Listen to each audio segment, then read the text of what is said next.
One of the main reasons clients give for wanting to invest in digital is that they can measure everything. Now I have mixed feelings about this.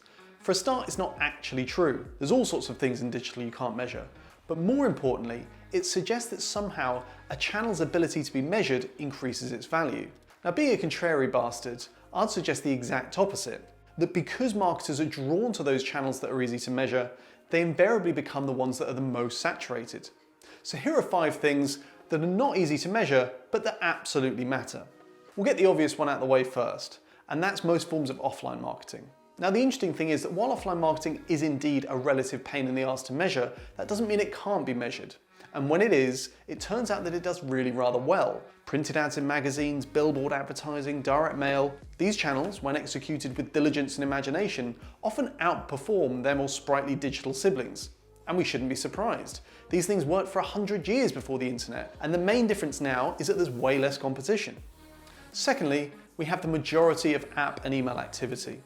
Often some of the most important interaction that takes place online happens under the radar.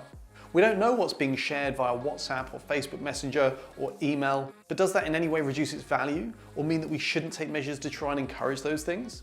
Thirdly, social stalkers.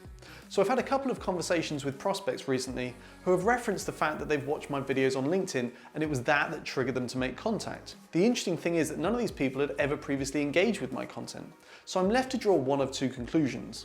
Either people are ashamed of giving their public approval for my stuff, or this goes on rather a lot.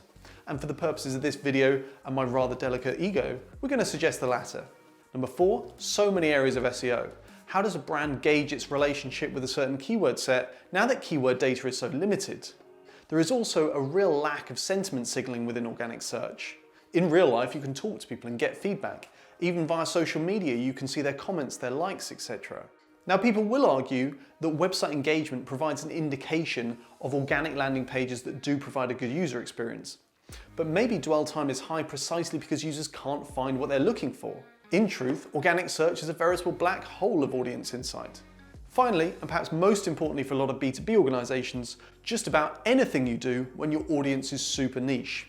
So if you have a customer universe of 100 or even 300 individual human beings, it's unlikely that anything you ever do is going to be statistically dependable. I once wrote 30 handwritten letters to very specific cold prospects, and more than half accepted and turned up. That sounds brilliant, and it's certainly an indication that the idea had legs, but in no way can I infer a precise conversion rate from that information. Maybe it was a positive anomaly, maybe it was a negative anomaly. I have no way of knowing with that data set, and I can't scale the activity to find out because that basically was the audience.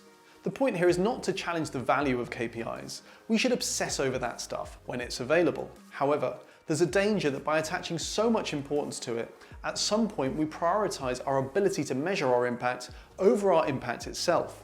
And when that happens, we should remind ourselves of Goodhart's law, that when a measure becomes a target, it ceases to be a good measure. See you next time.